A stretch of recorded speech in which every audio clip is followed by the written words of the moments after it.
যে কোনো insulting, backbiting বা গসিপিং সিচুয়েশন ইফেক্টিভলি হ্যান্ডেল করতে 3টি কনভারসেশন টিপস।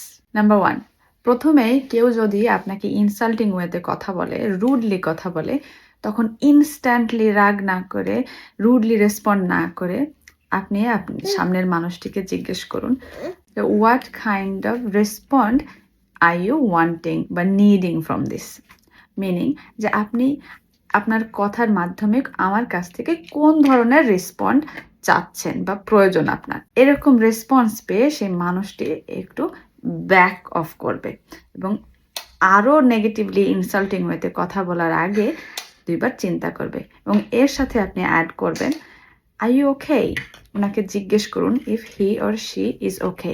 সো আপনি যখন ওকে জিজ্ঞেস করবেন আর ইউ ওকে বা কোন ধরনের হেল্প আমি তোমাকে করতে পারি, তখন সেই মানুষটি ফার্দার আপনাকে ইনসাল্ট করার আগে চিন্তা করবে। সেকেন্ডলি, আপনার সামনে যদি কেউ আরেকজনের সম্পর্কে ব্যাকবাইটিং করে, নেগেটিভ কথা বলে এবং আপনাকে ইনক্লুড করতে চায় সেই কনভারসেশনের মধ্যে, যেখানে আপনি অ্যাকচুয়ালি ইনক্লুডেড হতে চান না বা কমফোর্টেবল ফিল করছেন না, এরকম সিচুয়েশনে আপনি সেই মানুষটিকে জিজ্ঞেস করুন, আপনি কি আপনার থটসগুলি বা আপনার চিন্তা, আপনার ওপিনিয়ন্সগুলি সেই মানুষটির সাথে শেয়ার করেছেন? I think you should let the person know. আমার মনে হয় আপনি সেই মানুষটিকে এই কথাগুলি ডাইরেক্টলি বলতে পারেন। আপনি যখন এরকম টিপস সামনের মানুষটিকে দিবেন, তখন নিশ্চয়ই সে মানুষটি আর পছন্দ করবে না এবং এর সাথে সাথে নেক্সট টাইম একইভাবে ব্যাকবাইটিং করার ইচ্ছা বা চেষ্টাটাও আপনার সামনে আর করবে না, কারণ আপনার রেসপন্ড তাকে এখান থেকে ব্যাক আপ করতে শিখিয়ে দেবে।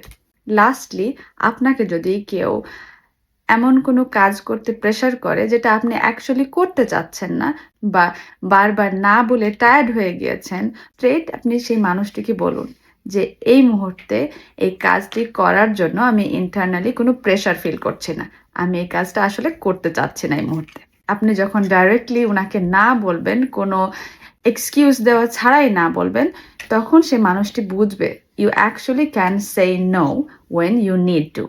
এবং নেক্সট টাইম আপনাকে আনওয়ান্টেড কোনো কাজ করাতে গিয়ে বা চেষ্টা করার আগে উনি আর একবার চিন্তা করবেন। So please try this tips. ভালো থাকুন।